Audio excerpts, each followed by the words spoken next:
men would always admire a woman with opinion, but men would find it very difficult to kind of cope up with a woman with opinion.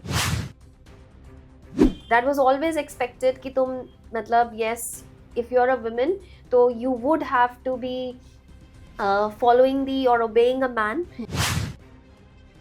Your mental state has been completely hijacked with your very strong one sexual desire. आपको उसके अलावा कुछ और नहीं समझ आता है. Suddenly सामने से आया कि can you send a naked picture? There'll be a normal, guy and a girl, they'll be kind of chit-chatting on the social media, and suddenly उस chat के दौरान that female's video would start undressing कि she'll be absolutely naked. Are we guaranteed कि वो जो हमें unsafe लोग बाहर फील होते हैं beyond our workplaces या beyond our homes, वो हमारे घर का और हमारी workplace का हिस्सा नहीं है? ना abuser का कोई gender होता है, ना ही victim का कोई gender होता है.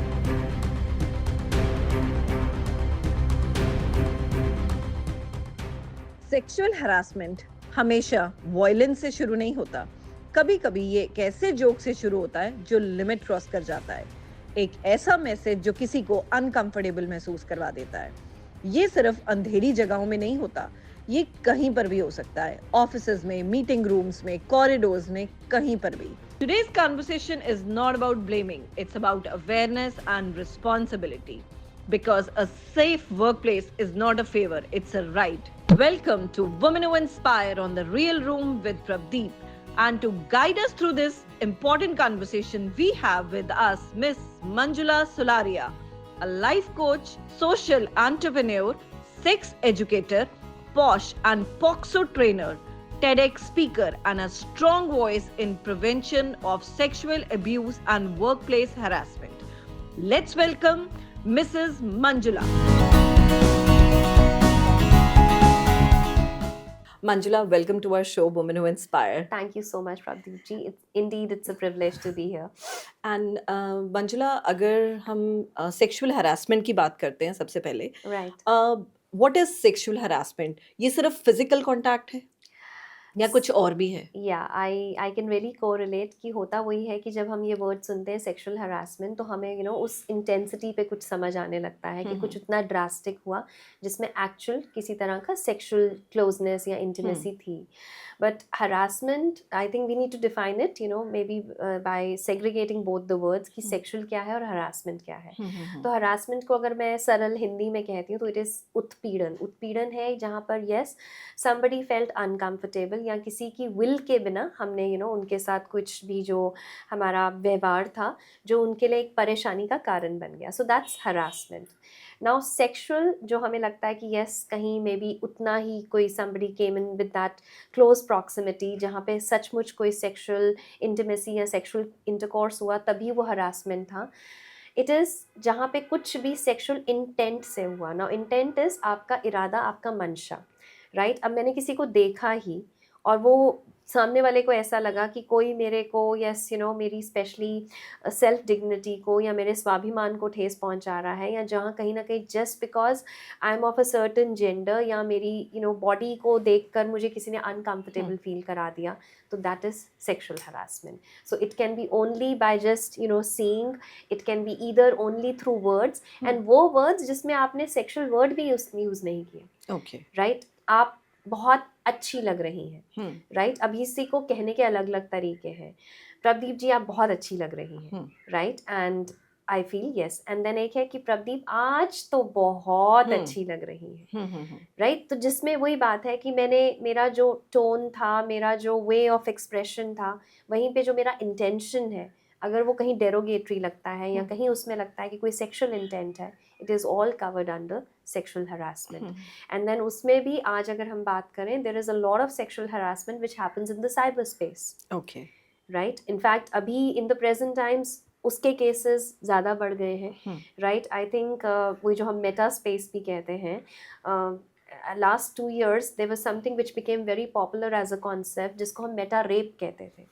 Okay right. अब मेटा रेप ये था कि सडनली आप अपनी एक क्लोज एनक्लोजर में बैठे and you are chatting with somebody and आपको धीरे धीरे ये फील कराया जा रहा है कि you maybe you are being undressed या कोई आपके इतना क्लोज आ रहा है। नाउ दैट्स बेसिकली जहाँ आपके माइंड को पूरी तरह से हाईजैक कर लिया गया है, राइट। एंड वो in spite of somebody being physically that close या कोई इतना मतलब किसी ने आपको हाथ भी नहीं लगाया, बट आप मेंटली इतना उस चीज़ में इन्वॉल्व हो गए कि आपको ऐसा लग रहा है कि नहीं, किसी ने सच में मुझे हरास किया या मेरी सेक्सुअल जो मतलब बॉडी तक किसी ने पहुंचने की कोशिश की and I somewhere started feeling humiliated, embarrassed और harassed altogether. So that's which is all harassment. तो हाउ इज दिस हैपनिंग जो अभी आप बात कर रहे हैं?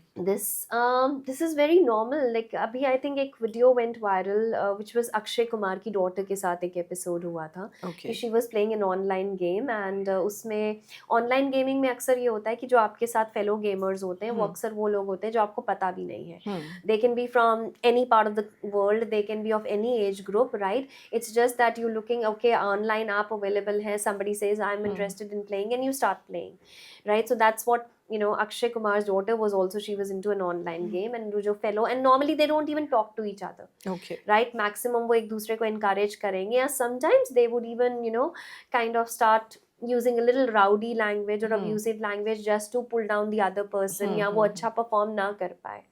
So उसमें ये जो fellow gamer था, he started questioning this Akshay's daughter. I don't know the name, right? लेकिन उसने पूछा कि which country do you come from and which gender you are, because it was a chat only happening.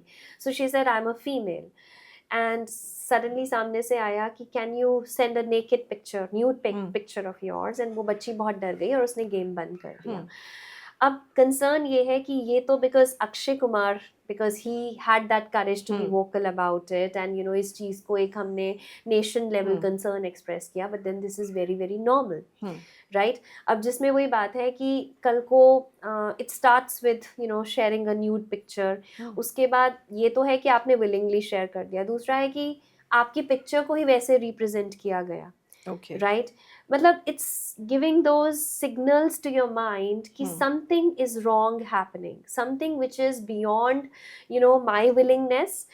Somebody who's trying to overpower me, control my body, come into that close intimacy जहाँ मुझे ये feel होने लग गया है कि yes, somebody is touching me, somebody is trying to remove my clothes, and there is something which I'm not comfortable, yeah, I'm feeling harassed about it, right? So basically वही जो कहते हैं ना कि आपको hypnotize कर दिया है या आपका mind पूरी तरह से control कर लिया है.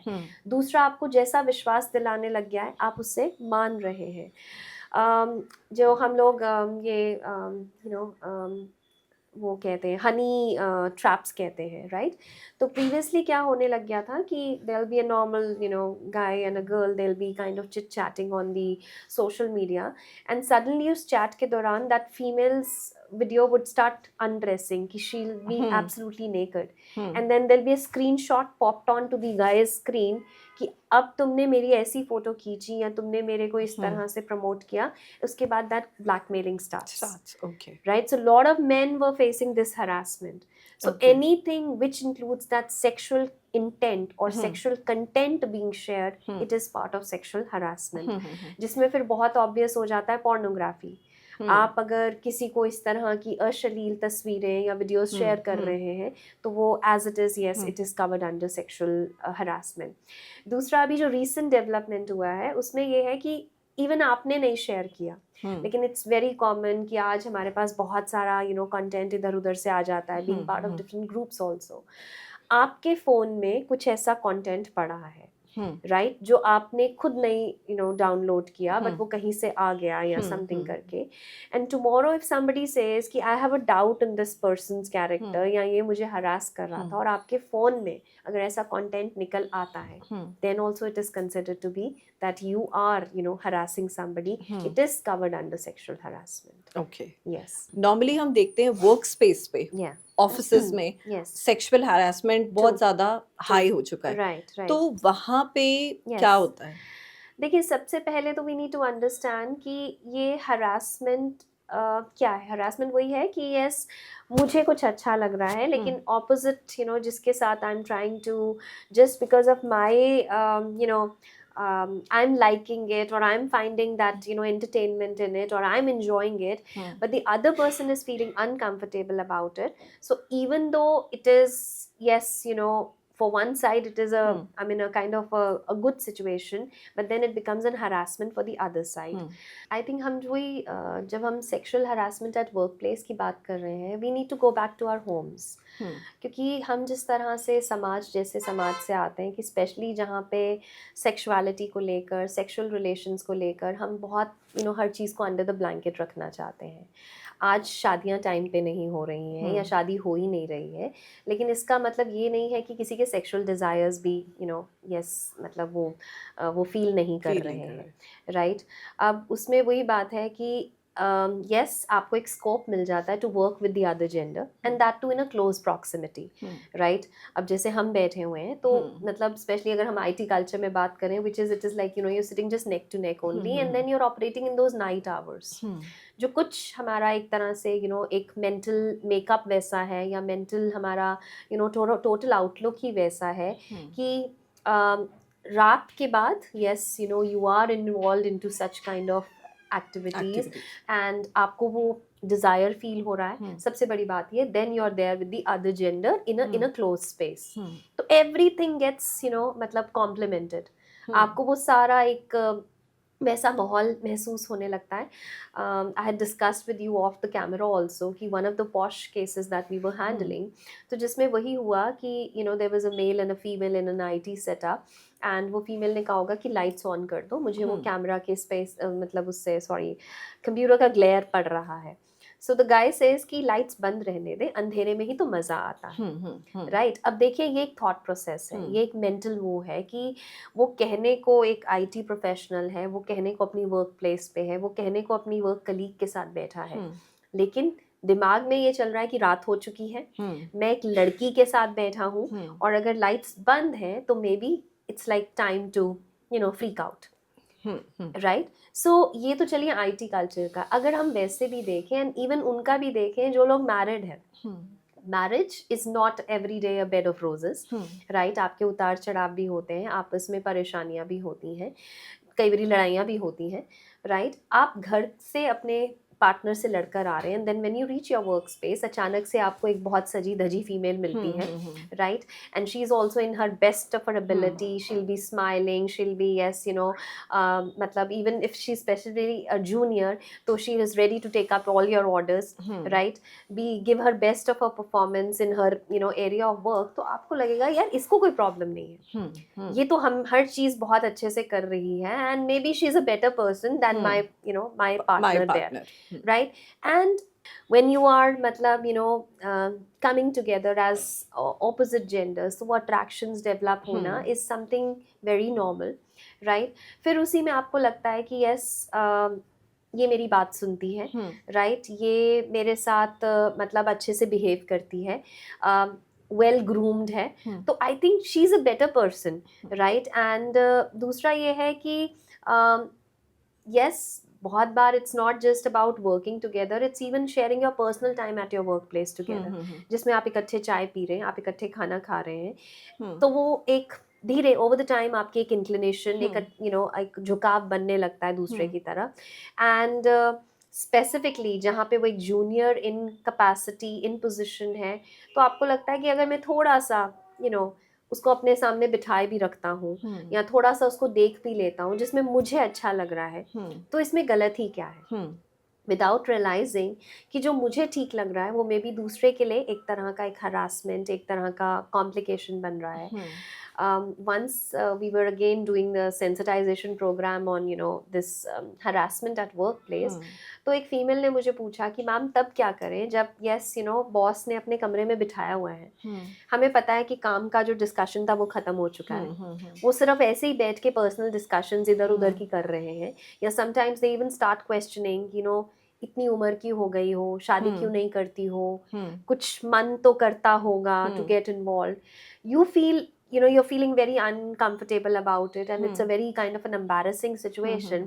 तो उसमें क्या करें, ना हम कंप्लेंट कर सकते हैं, ना हम किसी को बता सकते हैं कि यस मुझे अनकंफर्टेबल हुआ तो maybe I was being harassed, but then this is all definitely it is that unspoken, unsaid, unheard harassment which is happening all the while, right? So there are so many reasons which get coupled along, and then उसके अलावा तो फिर वही है कि जिसका as it is sexual desires ही उसके ऊपर हावी हो गए हैं कि अब उसको और कुछ समझ ही नहीं आ रहा है, एंड आपको कोई भी एक इजी टारगेट मिला। इजी टारगेट वही है जो सामने से रिटेलिएट नहीं कर रहा है, सामने से आपको मतलब आपको पता है कि यस नो मैटर व्हाट एक आप उसको डोमिनेट कर सकते हैं। स्पेशली वर्क प्लेस में मेजॉरिटी ऑफ द टाइम्स एक senior who is in a more dominating position they become the harassers. Okay. Because वहाँ पे आपके पास एक पावर का एक और एक्स्ट्रा एस्पेक्ट है, एंड वो पावर को आप सही तरीके से यूज भी कर सकते हैं किसी को अपलिफ्ट करने के लिए,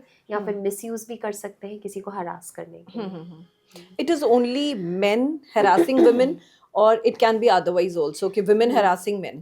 देखिए आज तो आई थिंक जिस तरह से हम लोग सोशल मीडिया में देखते हैं and all, it is very very normal कि it can happen from any gender, any matlab even it's not just about a senior harassing a junior, it can be a junior also harassing a senior, but we need to understand ki, again it is something which is not very common for a female to harass a man, because this again goes back to something कि हमारी conditioning कैसी हुई। अब जहाँ पे वही बात है कि as a man आप you are forced to become a man। ये जो बोला जाता है ना मर्द बनो, अब मर्द बनो मतलब take charge, take control, and specifically take control of a woman, right? आप सेक्सुअली कितने पोटेंट हैं तब आप अपनी मर्दानगी साबित करते हैं। So these are certain I would say social pressures भी हैं, सोसाइटल प्रेशर्स भी हैं जो men also have to prove themselves, but women को कभी इस तरह के टारगेट्स नहीं दिए गए, राइट? विमेन को कभी शायद ये भी नहीं था कि विमेन बन के दिखाओ, that was always expected कि तुम मतलब yes if you're a woman तो you would have to be following the or obeying a man, right? हाँ, आज जो expectations हैं वो ये है कि एक संस्कारी विमेन बन के दिखाओ, एक एक घर गृहस्थी वाली विमेन बन के दिखाओ जो सबको साथ लेकर चली है या घर वालों का सबका ध्यान रख रही है, बट इट वाज नोवेयर कि एज अ वुमेन तुम एक इंडिपेंडेंट वुमेन बन के दिखाओ, राइट? या फिर अपनी चॉइसेस को विदाउट एनी बायस या विदाउट एनी रिस्ट्रिक्शन आप उसको एक डिसीजन ले सको। So there is a huge gap in our society I would say, right? And जब हम खासकर मेंटल मेकअप की बात करते हैं तो मेंटल मेकअप ओवरनाइट नहीं होता है, it is over the years जो आपने जिस तरह का अपने परिवार में माहौल देखा, अपने जनरल कम्युनिटी में देखा, जहाँ पे मे बी अगर वही बात है कि आपने अपने घर में एक विमेन को हमेशा एक सबमिसिव सिचुएशन में देखा, whether it was your mother, whether it was your sister, right, or your wife, right? She would always be there to take care of others, but then she would never be there to question others. वहीं पे जब आप अपनी work place पे आते हैं, there'll be females जो rational हैं, जो क्रिटिकल हैं, जो थॉटफुल हैं, केपेबल हैं, राइट? वो ऐसा नहीं है कि सिर्फ आँख कान या दिमाग बंद करके काम कर रही हैं। कुछ चीज़ में जहाँ उन्हें गैप्स लग रहे हैं, जहाँ उन्हें लग रहा है कि improvement is required, they'll even question back, they'll have their opinions, right? So वहाँ पर वही बात है जैसे we normally say कि men would always admire a woman with opinion, but men would find it very difficult to kind of cope up with a woman with opinion.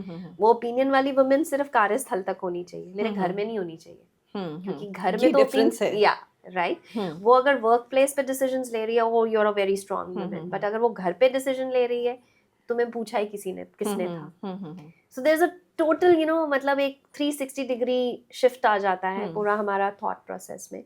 अब वही बात है कि आपने घर में एक सबमिसिव महिला को देखा या आपको लगा कि महिलाएं ऐसी ही होनी चाहिए, जो सिर्फ सुनती हैं, जो सिर्फ दूसरों का ध्यान रखती हैं, लेकिन वो आगे से सवाल नहीं करती हैं।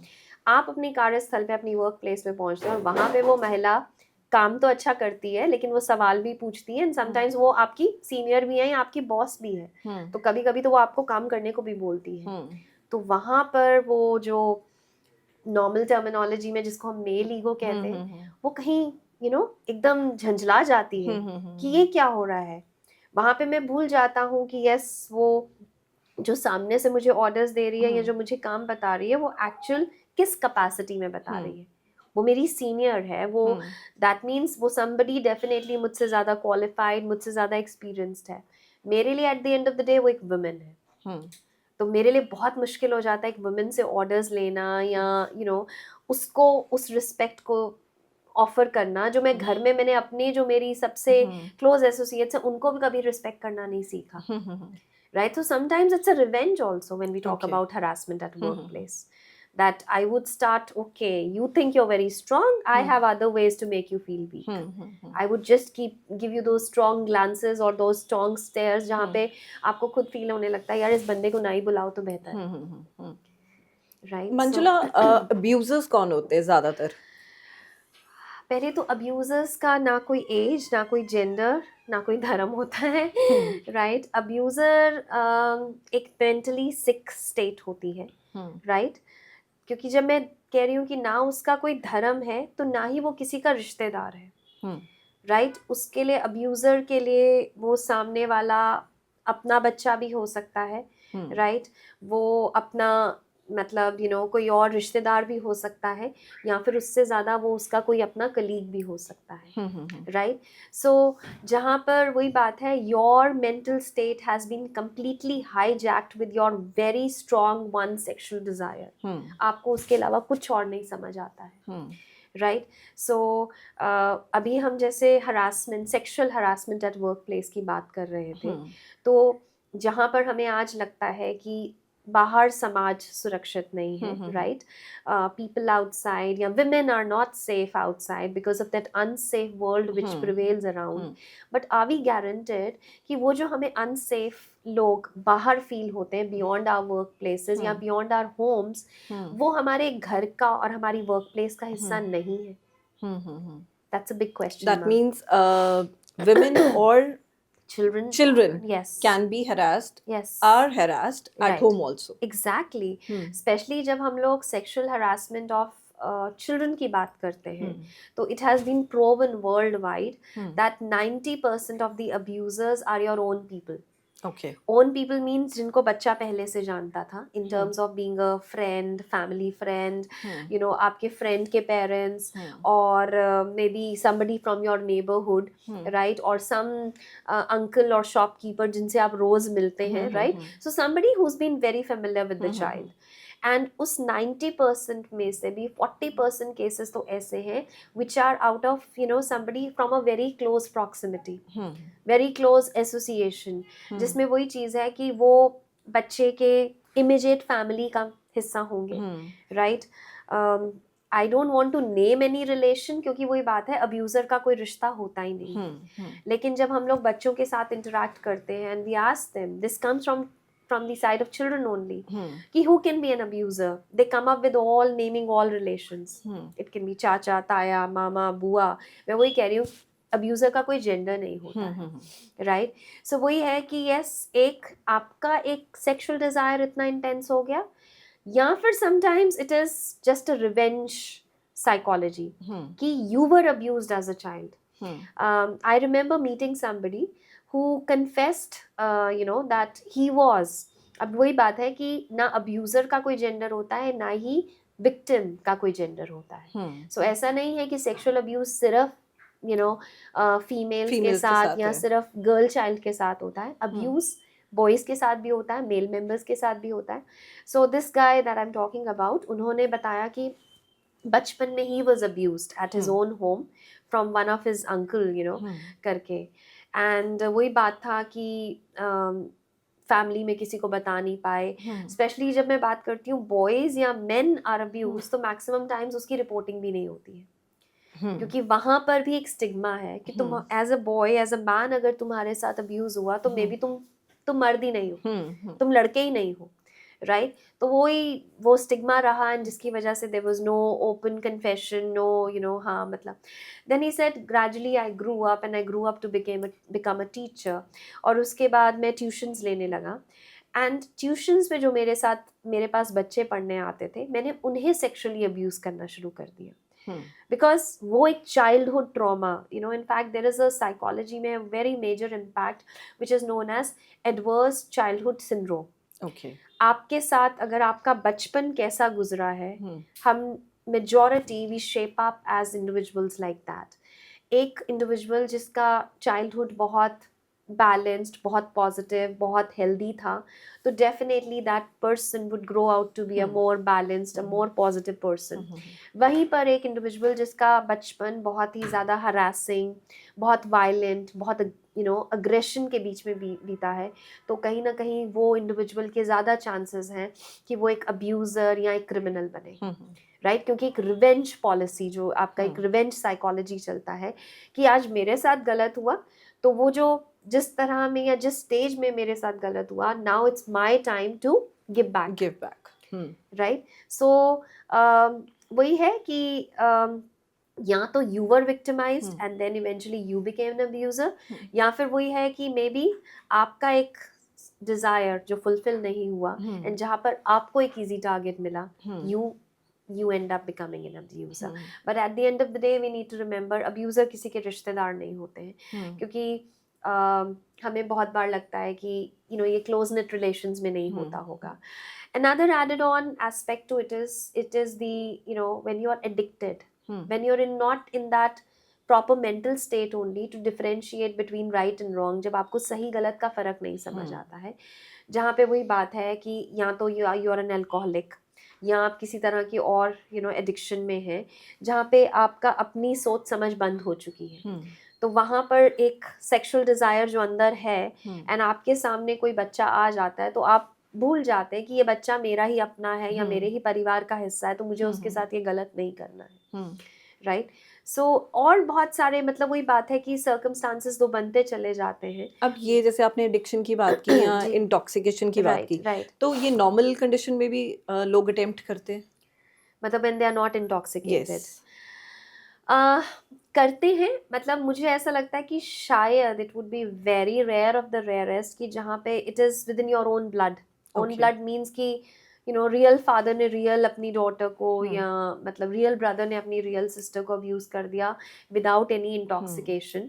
बट आज आई थिंक किसी भी चीज़ को हम 100% गारंटी नहीं कर सकते, बट फिर ये है कि अब्यूज़र जो एज इट इज़ मानसिक तौर पे एक स्थायी इंसान नहीं है, जिसकी बुद्धि ही भ्रष्ट हो चुकी है, मैं ये कहूँगी, right?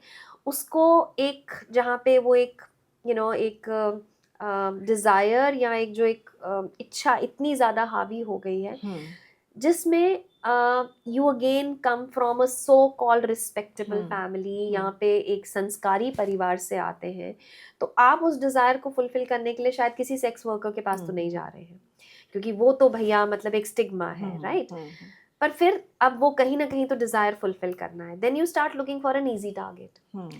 Easy target means somebody जिसके साथ आपने गलत किया भी, आपने अब्यूज़ किया भी, लेकिन हो सकता है कि वो इंडिविजुअल शायद उस यू नो मतलब स्टेट ऑफ माइंड में नहीं था, या उसके अंदर उतनी हिम्मत ही नहीं थी कल को जाके बताने की कि मेरे अपने अंकल ने, मेरे अपने चाचा ने, अपने मामा ने मेरे साथ ये गलत किया। Manjula, you also have an incident. Yeah. So what was that? Yes, it was my own maternal uncle, right? And मतलब ऐसा होता है कि जब बच्चे के साथ ऐसा हो रहा था, क्योंकि मैं वही कह रही हूँ कि उसकी उतनी लेवल ऑफ अंडरस्टैंडिंग ही नहीं होती है कि जो उसके साथ हो रहा है वो गलत हो रहा है, वो उसके लिए ठीक नहीं है। What was your age at that time? I think I was 6-7. 6-7. Right? And that's one of the incidents that happened. And if I can recollect it well today, so this has happened for good 6-7 years. Okay. It started at when I was 6-7 years old, जब मैं 6-7 साल की थी, and I can recollect कि हम एक basically एक relative की शादी में ही गए थे, right? And somehow मेरे parents नहीं गए थे. It was me and my elder sister. He was my own master, my masi's husband, right? And वही शादी में मतलब everybody was busy with these ceremonies, and मेरे ये मास्टर ने ही withheld me, and उन्होंने मुझे अपनी lap में बिठाया, and he used to smoke, and he was putting his cigarettes in my mouth, and he was touching on my basically वही sexual body parts, right? But आपको तब तक उस उम्र में शायद ये भी नहीं पता होता कि it's a sexual body part or whatever, right? That's the first episode that I can recollect. And उसके बाद आई रिमेंबर कि यस वो हमारे घर आते थे, they used to stay for days together and so many times he would look out for मुझे ये याद नहीं था कि वो जब ऐसा करते थे तो उस टाइम पे फैमिली अराउंड नहीं होती थी, बट मुझे ये याद है कि वो बहुत बार मुझे पकड़ लेते थे एंड बहुत बार अपनी वो लैप में बिठा के he used to start touching and what we now know as masturbating, right? All those episodes used to happen. And it's somewhere then I was in class 8th, I believe. And one day he literally put his hand into my chest, and he's like, मैं check कर रहा हूँ, your development. And I ran. That's the time I realized कि ये तो कुछ बहुत गलत हो रहा है, बहुत extreme, right? बट वही बात था कि वो जो एक अगेन एक सोसाइटल सेटअप है कि आप अपने रिलेटिव के बारे में ऐसा कैसे बता सकते हैं, और अगर कल को आपने बता भी दिया तो विश्वास कौन करेगा? तो आपने अपने पेरेंट्स से ही डिस्कस किया बात? I could not dare to at that stage. अब आई हैव टोल्ड देम जब खुद अकल आई, खुद समझ आई, राइट? एंड उसी के चलते आज ये एक आई वुड नॉट से कि वो रियलाइजेशन पहले आई, it was somewhere deep within, एक trauma था, तो I could connect with such people जिनके साथ ऐसा sexual abuse होता था. So today I have been working to this prevention of sexual abuse for over 13 years. But मैं ये नहीं कहूँगी कि 13 साल से मुझे ये पता था कि I was a victim of sexual abuse, तो मुझे इसलिए लोगों को कहीं help out करना है. This realization came in very strongly and very clearly, I think just 7 years ago. Okay. When I started with my NGO and तब मुझे खुद अपनी क्लैरिटी समझ आने लगी कि मैं क्यों इस डायरेक्शन में काम कर रही हूँ, कहीं क्या मेरा कोई कनेक्शन है, क्या कोई मेरी रियलिटी का हिस्सा है. Then I could recollect. So ये जो चाइल्डहुड ट्रॉमास होते हैं, राइट, जब मैं बात कर रही हूँ कि एक अब्यूज़र भी वही है जो शायद अपने बचपन में कहीं विक्टिमाइज हुआ, तो वही बात है कि maybe I could correlate with the pain, I could correlate with the hurt, तो शायद मैं आज इस डायरेक्शन में काम कर रही हूँ, ये मेरा एक वे ऑफ लाइफ बन गया. अब्यूजर के लिए वो एक अलग रास्ता बन गया कि मेरे साथ गलत हुआ तो maybe I have to now give it back, मुझे औरों के साथ गलत करना है. तो वो हमने उसको कैसे रिसीव किया, कैसे हमने उसको अपनी लाइफ में इम्बाइब किया, all together journey changes. Are there any organisations जो इसको प्रोटेक्ट करती हैं? There are for child and for the too. In fact, now there are these two recent laws that have been implemented very strongly, right? जब हम बच्चों की बात करते हैं तो this is known as POCSO, which is Protection of Children Against Sexual Offences, right? And when we talk about specifically women and women at workplace, then it is known as POSH. But POSH earlier was prevention of sexual harassment, लेकिन वो हमें समझ आता था कि वो जो उसका real purpose है वो उसको fulfill नहीं कर रहा है. So now it is technically known as the sexual harassment of women, and within brackets it covers all these aspects of prevention, prohibition and redressal Act 2013. Okay. So that's the complete, full form of POSH. Okay. So it's not just limited to prevention. It even includes prohibition and redressal, and specifically sexual harassment of women at workplace. So these two laws have become very, very strongly, they are being imposed at POCSO को तो खासकर हम school setup में करते हैं. It is in case of any child who is below the age of 18 years, right? So specifically ये school system के साथ ही रहता है, जहाँ पे स्कूल्स में we have to have the school safety committees. So school safety committees के अंतर्गत आपके basically the head of the institute would be there, right? Teacher representative होंगे, स्कूल रिप्रेजेंटेटिव होंगे, पेरेंट रिप्रेजेंटेटिव होंगे, एंड उसके अलावा there has to be an external member. External member can be somebody from a legal background or somebody who comes from a social background जो खासकर women and child rights पे काम कर रहे हो. So since I run this NGO, I happen to be an external member to number of school safety committees. And similarly for POSH we have an internal complaint committee, जिसमें apart from the organizational members जहाँ पे presiding officer has to be a woman. That's mandatory. And again, then you have to have an external member. So I happen to be an external member with ICCs of number of organizations. And आज इसको लेकर in fact fast track courts चलते हैं, right? कल को अगर कोई POCSO, Protection of Children Against Sexual Offence, अगर कोई आ जाता है केस, right? तो इसको within 1 year resolve करना होता है. And sometimes the punishment is as extreme as 20 years. Okay right and दिसमें कोई भी किसी तरह की रियायत नहीं है या किसी तरह का वो नहीं है, लिबर्टी नहीं है। अगर कल को अपने पेरेंट्स भी इन्वॉल्व हैं तो इक्वल उसमें वो पनिशमेंट है। फिर इसमें आपके CWSC होता है, चाइल्ड वेलफेयर सेंटर्स होते हैं, जो कल को अगर खुद के parents I think there was a case जहाँ पे, I don't remember the place exactly, जहाँ पे a woman, she had an extramarital affair, and just to secure her affair she was putting her own daughter into you know इस तरह के sexual relations में, she was forcing her, compelling her, right? and वही था कि yes, वो चाहती थी, उसने मतलब उस चीज़ को normalize करना चाहती थी, तो वो अपनी बेटी को भी यही समझा रही थी कि it is okay, ऐसा होना is normal करके। तो that was a clear case of POCSO। तो अब जिसमें मदर इन्वॉल्व है या मदर ही फोर्स कर रही है अपनी डॉटर को, तो कल को जब वी सी टू की यस जजमेंट होगा या इसके अगेंस्ट जो पनिशमेंट होगा तो वो मदर के अगेंस्ट भी होगा। मंजुला, एक मैं इस साथ ही इससे पूछना चाहती हूँ, सपोज जैसे हम बड़े क्राइम कर रहे होते हैं, है ना, वहाँ पे हम कहते हैं कि हमें प्रूफ चाहिए, सबूत चाहिए, तो यहाँ पे एक बच्चे के साथ हो रहा है, तो वो चीज़ आगे कैसे जाती है? हाँ, इसमें ऐसा है कि बच्चा अगर 14 साल का है तो उसकी स्टेटमेंट को फाइनल प्रूफ एविडेंस माना जाता है, राइट? हाँ, मतलब यहाँ पे बच्चे को किसी और को, बड़े को लाकर साबित नहीं करना पड़ेगा कि मेरे साथ ऐसा कुछ हुआ है। अब 14 साल से जो छोटे बच्चे हैं, 14 साल से जो छोटे हैं, उसमें जो सबसे हम मतलब फुल प्रूफ एविडेंस मानते हैं, that is a CCTV footage. कि कैमरा का कहीं कुछ रिकॉर्डिंग या समथिंग करके। अब कईयों के घरों में कैमरास ही नहीं है। वो नहीं होता है। फिर of course medical examination, right? अगर उस लेवल का, उस इंटेंसिटी का जिसमें एक्चुअल सेक्सुअल मतलब किसी ने क्लोज आने की या सेक्सुअली किसी ने अपने आप को ओवर इम्पोज करने की कोशिश की है, तो वो मेडिकल एग्जामिनेशन में क्लैरिफाई हो जाता है। अब बच्चों के केस में, बिकॉज जैसे हम सेक्सुअल हरासमेंट ऑफ विमेन की बात कर रहे थे, तो बच्चों के केसेस में वो कम चांसेस हैं कि जहाँ पे बच्चा ये कहे कि मुझे गलत तरीके से देखा, राइट? लेकिन हाँ, ये अगर बच्चा कहता है कि मुझे गलत तरीके से टच किया, अब जिसमें हम लोग स्पेसिफिकली इस तरह के जो अवेयरनेस प्रोग्राम्स करते हैं, जिसमें हम उनको सेफ एंड अनसेफ टच समझाते हैं, जो स्पेशली आपकी बॉडी, आपके सेक्सुअल बॉडी पार्ट्स को कोई टच कर रहा है या आपको बोल रहा है उनके उस बॉडी पार्ट्स को टच करना, तो वो आपके लिए ठीक नहीं है, राइट?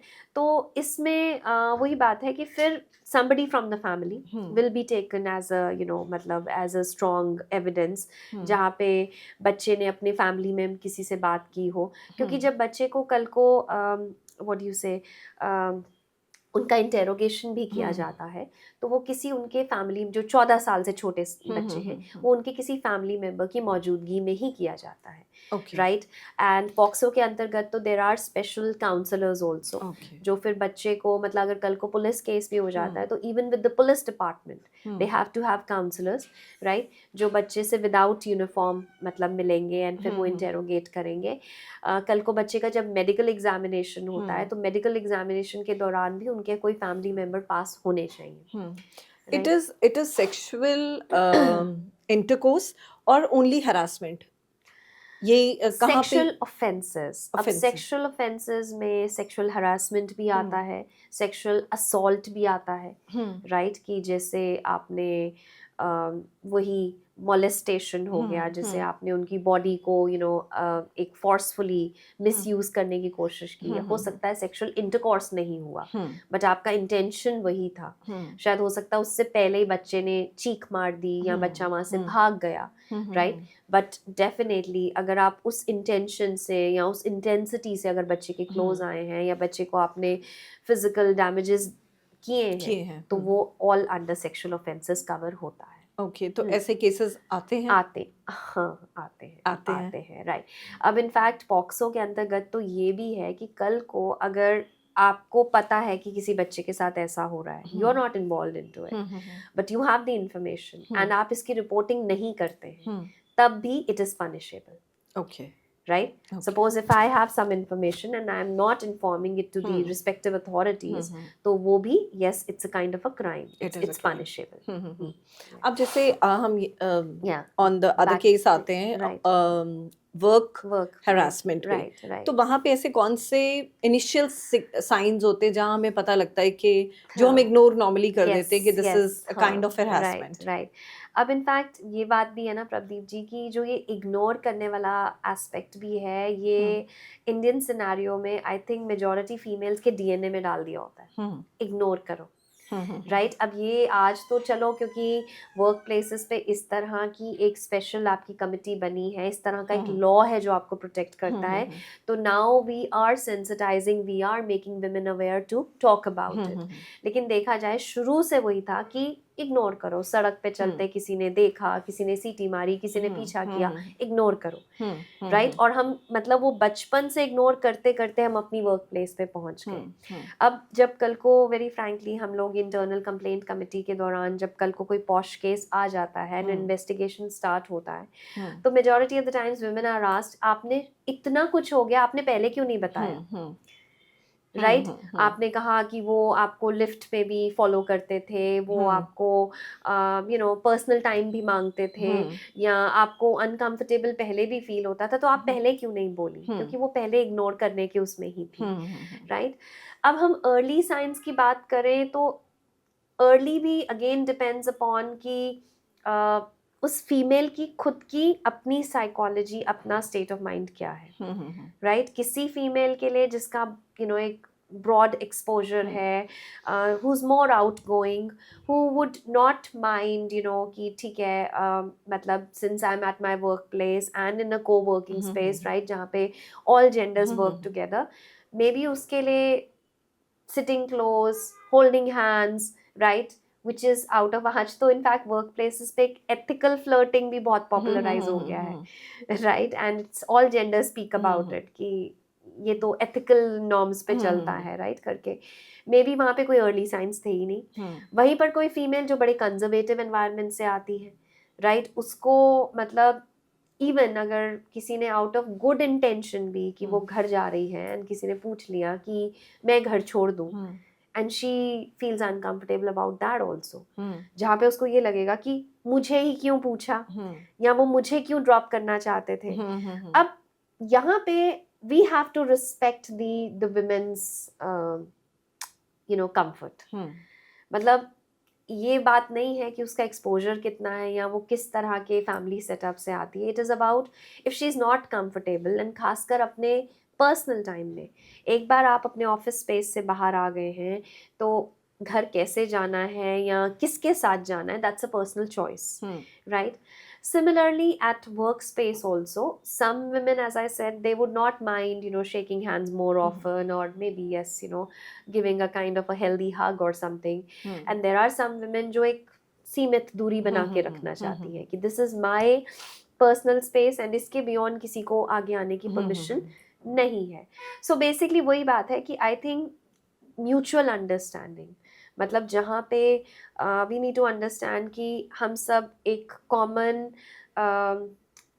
माइंडसेट के साथ या कॉमन अपब्रिंगिंग के साथ नहीं आए हैं सबकी एक अपनी जर्नी एक अपना वैल्यू सिस्टम है राइट तो अगर हम एक दूसरे को वो रिस्पेक्ट दे पाते हैं तो I think it becomes an inclusive and a more healthy work space right so अगर एंड आई थिंक एक किसी को भी नॉट अब्यूज़र बट जब किसी को एक मतलब कि मुझे तो उसके साथ टाइम स्पेंड करना अच्छा लगता है राइट लेकिन आपको सामने से फील होने लगता है कि she is not very open to it या she is showing some sort of aversion तो समझदारी तो यही है कि आप अपने आप को वहीं सीमित कर लीजिए क्योंकि इट्स नॉट अबाउट कि आपको क्या अच्छा लगता है अगर आपके अच्छे जो आपको अपने लिए ठीक लग रहा है दूसरा उससे अनकंफर्टेबल फील कर रहा है तो वो कहीं ना कहीं हरासमेंट है राइट तो ना चाहते हुए भी आप एक हरासर की या एक अब्यूज़र की कैटेगरी में आ जाते हैं सो ऐसा नहीं होना चाहिए राइट अर्ली साइंस तो कुछ भी हो सकते हैं मुझे किसी ने देखा एंड मुझे उसी में लगा कि यस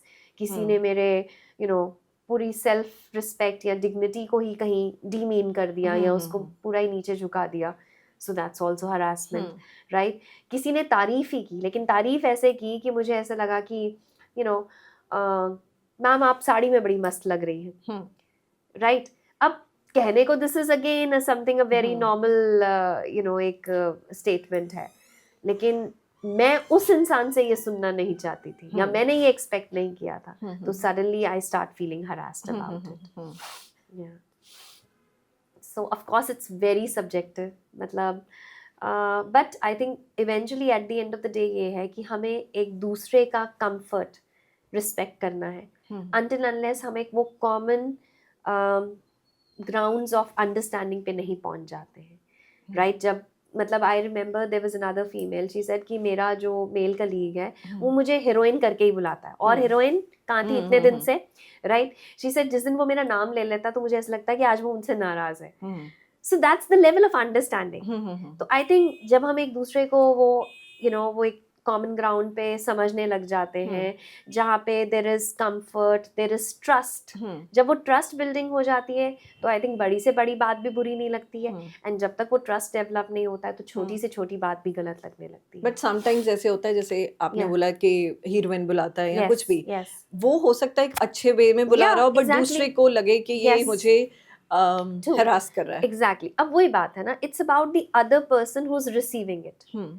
अगर रिसीवर को सही नहीं लगा, I think we need to be more vocal, we need to be more open. अब वही चीज़ है कि मुझे किसी ने हीरोइन करके एड्रेस किया एंड मुझे अच्छा नहीं लगा, before even making a complaint I think it's my duty to tell that person कि बेहतर है हम ये इस तरह से इतना इनफॉर्मल ना हो, right? We are work colleagues and I give you your share of your respect and in return I deserve that share of respect, right? अगर so it's important to talk. Yes, I think it's very important to talk. तो मुझे लगता है आधी problems हो सकता है exactly, वही sort out अगर उसके दिमाग में भी किसी दूसरे बंदे के दिमाग में भी कुछ गलत आता है, तो I guess it can be sorted out वहीं पे बात करके। वेरी ट्रू, मिसअंडरस्टैंडिंग्स नहीं डेवलप होती है, राइट? कई बारी वही बात है कि ये भी जस्टिफाई करना कि हरासमेंट हुआ भी था या नहीं हुआ था, क्योंकि शायद जो मुझे ठीक लग रहा है वो दूसरे के लिए हरासमेंट बन गया, बट बेटर है कि अगर हम उसको अर्ली स्टेजेस पे ही डिस्कस कर लेते हैं कि मैं आपसे रिस्पेक्टफुली बात कर रही हूँ, तो आप क्यों मुझसे इतना इनफॉर्मल या कैजुअल तरीके से बात कर रहे हैं। ये छोड़िए, जैसे there was another episode where a female said कि मैंने तो कभी तू भी नहीं सुना था। I come from an family जहाँ पे तुम या आप करके बात की जाती है, so when I come to my work place और वहाँ तू तड़ाक या मे बी गाली दे के ही बात हो रही है, तो that's also harassment, right? So I think first and foremost it is about being those dignified professionals, which means कि there is a certain code of conduct, there is a certain, it's not about आप ठीक है तू करके बात करते हैं या गाली दे के बात करते हैं, वो आपकी पर्सनल लाइफ में आप जैसे मर्जी कीजिए, but when you're at your workplace then there's a decorum, there are certain protocols जो आपको करने हैं, then we need to respect each other beyond those gender biases. Anybody in a workplace वो अपनी capability के basis पे है वहाँ पे, अगर हम वही एक दूसरे की काबिलियत, एक दूसरे का आई थिंक स्किल सेट को ज़्यादा फोकस करें, तो मुझे लगता है कि ये हरासमेंट एंड स्पेशली जिसको हम सेक्सुअल हरासमेंट कहते हैं, we'll be able to evolve over it. बाकी I think Pradeep ji, we must have heard about these two terminologies, consensus सहमति जिसको हिंदी में कहते हैं, एंड रिस्पेक्ट जिसको सम्मान कहते हैं, बट आई थिंक उसके आगे जब हम म्यूचुअल लगा देते हैं, विच इज़ आपसी सहमति, या एक तरह से यस जब हम एक दूसरे का सम्मान कर रहे हैं, एवरीथिंग रिवॉल्व्स अराउंड दैट। वही बात है कि कंसेंसस सिर्फ एक साइडेड नहीं हो सकता, या रिस्पेक्ट सिर्फ एक की नहीं हो सकती है। जब हम एक दूसरे को भी यस वो सम्मान का भाव दे रहे हैं, एंड हम कुछ भी जिसमें आई थिंक सम्मान शुरू ही कंसेंसस से होता है, if the other person is not willing and हम उसको वहीं अपने आप को सीमित कर लेते हैं, तो I believe then we are respectful in all ways. Thank you so much Manjula for sharing lot of things with us, और आज बहुत सारी विमेन एंड मेन दोनों के लिए ये है कि sexual harassment is for both, दोनों के लिए हो सकती है, और उसे हम ओवरकम कैसे कर सकते हैं, and what organisations are there जहाँ पे वो लोग कंप्लेन कर सकते हैं, what laws are there. So thank you so much for sharing a lot of information with us. I really appreciate that Pradeep ji ki you took up this agenda to talk about, because वही है कि जितना ज़्यादा हम बात करेंगे, ज़रूरत ही है कि we get more vocal about it. So thank you so much. And to everyone watching, अगर आप एक सर्वाइवर हैं तो आप मान के चलिए कि आप अकेली नहीं हैं, ये आपकी गलती नहीं है, और अगर आप एक विटनेस हैं तो आपकी खामोशी एक गलत इंसान को प्रोटेक्ट कर रही है। This is not just a conversation, ये हमारी जिम्मेदारी है। This is Women Who Inspire on The Real Room with Prabdeep. See you in the next episode. Till then, take care. Bye-bye.